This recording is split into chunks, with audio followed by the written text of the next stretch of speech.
बिस्मिल्लाहिर्रहमानिर्रहीम। अस्सलाम वालेकुम। मदीने में इस्लाम के लिए ये तीसरा खतरा था और ये सबसे बढ़कर था, क्योंकि यहूद दौलत में, तिजारत में और जंगी महारत में अरबों से बढ़कर थे। इनका सिलसिला हिजाज से लेकर शाम के हुदूद तक फैला हुआ था।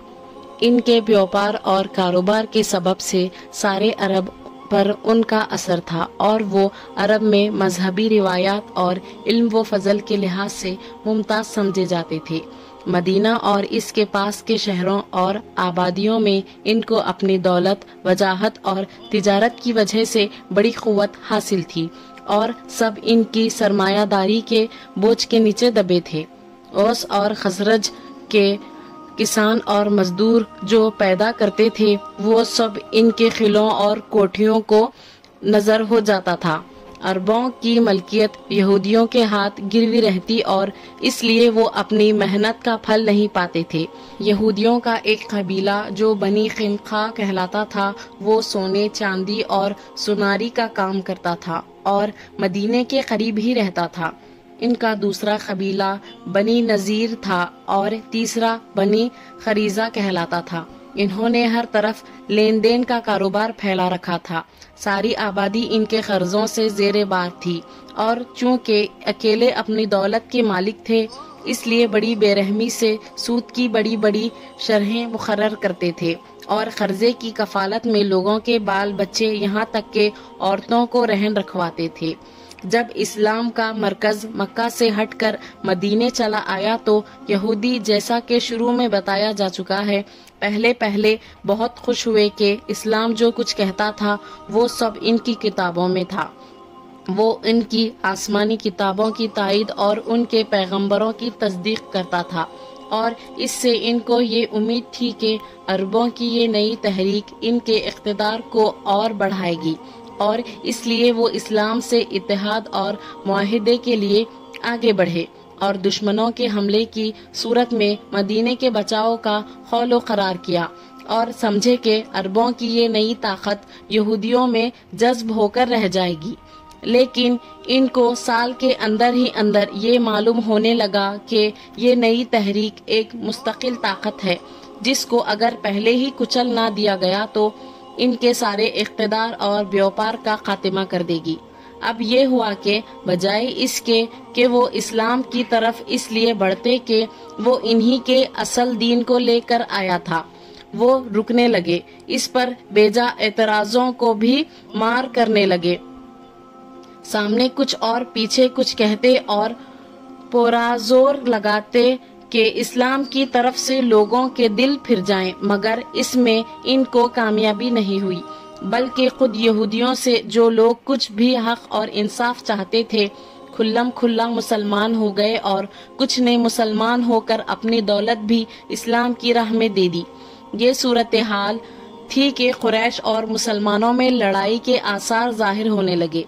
अब इन्होंने कुरैश से और कुरैश ने इनसे साजबाज शुरू की। एक ही साल के बाद बदर का वाकया पेश आया और मुसलमानों ने फतह पाई। ये यहूदियों के लिए खतरे की घंटी थी। वो चौकन्ने हो गए और कील पुर्जे से दुरुस्त होने लगे। मुसलमानों ने ये देखा तो उनको उनका कौल व करार याद दिलाया और ना मानने की सूरत में धमकी दी कि जो कुरैश का हाल हुआ वही तुम्हारा होगा। यहूदियों ने कहा, हमको कुरैश ना समझना, वो लड़ाई भड़ाई के आदमी ना थे। हमारे पास लड़ाई के पूरे सामान और हथियार हैं। वो हमारे बड़े बड़े किले हैं। इन किलों से सर टकराना आसान नहीं। यहूदियों को मालूम था कि मोहम्मद सल्लल्लाहु अलैहि वसल्लम की सारी ताकत का राज मदीने के दो कबीलों औस और खसरज का इस्लाम के झंडे तले आकर एक हो जाना था। इन्होंने ये किया कि इनकी मजलिसों में बैठकर इन दोनों की आपस की लड़ाइयों का, जो इस्लाम से पहले एक दूसरे के खिलाफ लड़े थे, तस्किरे छेड़ने लगे ताकि दोनों की अदावत के पुराने जज्बे उभरें और उनके इस्लाम के इत्तेहाद का रिश्ता टूट जाए। एक दफा उनकी इसी चाल से यहाँ तक हुआ कि ये दोनों कबीले फिर कटने मरने को तैयार हो गए। रसूलुल्लाह सल्लल्लाहु अलैहि वसल्लम को खबर हुई तो आकर दोनों को समझाया और इस तरह ये फितना दबा। مدینے میں منافقوں کا جو گروہ تھا اس کا یہودیوں سے میل تھا۔ منافقوں کا سردار عبداللہ بن ابی یہودیوں کے قبیلے بنی نذیر اور بنی قینقاع کا ساتھی تھا۔ یہودیوں میں سب سے لڑاکا اور بہادر قبیلہ بنی قینقاع تھا۔ بدر کی فتح نے اس کو چونکا دیا۔ اس نے چاہا کہ شروع ہی میں اسلام کی طاقت کو ابھرنے سے روکا جائے، چنانچہ یہود اور مسلمانوں میں صلح کا جو قول و قرار ہوا تھا اس کو توڑ کر اسی نے پہلے شرارت کی پہل کی۔ شوال 2 ہجری میں ایک اتفاقی واقعے نے چنگاری کو اور بھڑکا دیا۔ ایک مسلمان بی بی بنی قینقاع کے محلے میں کسی کام سے ان کی دکان میں گئی۔ انہوں نے اس کو چھیڑ کر بے حرمت کیا۔ یہ دیکھ کر ایک مسلمان آپے سے باہر ہو گیا اور اس یہودی کو مار کر گرا دیا۔ یہودیوں نے اس مسلمان کو مار ڈالا۔ اس واقعے نے ایک بلوے کی صورت اختیار کر لی۔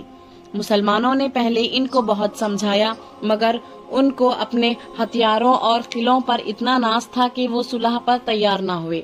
اب مسلمانوں نے ان کو بغل کا گھوسا سمجھ کر سب سے پہلے ان سے نپٹنا ضروری سمجھا۔ لڑائی کا اعلان ہوا تو بنی قینقاع نے اپنا قلعہ بند کر کے مقابلہ کیا۔ مسلمانوں نے ان کے قلعے کو گھیر لیا اور 15 دن تک گھیرے رہے۔ مسلمانوں کی یہ طاقت دیکھ کر قلعے والے گھبرا گئے اور آخر اس پر راضی ہوئے کہ رسول اللہ صلی اللہ علیہ وسلم جو فیصلہ کریں وہ ہم کو منظور ہے۔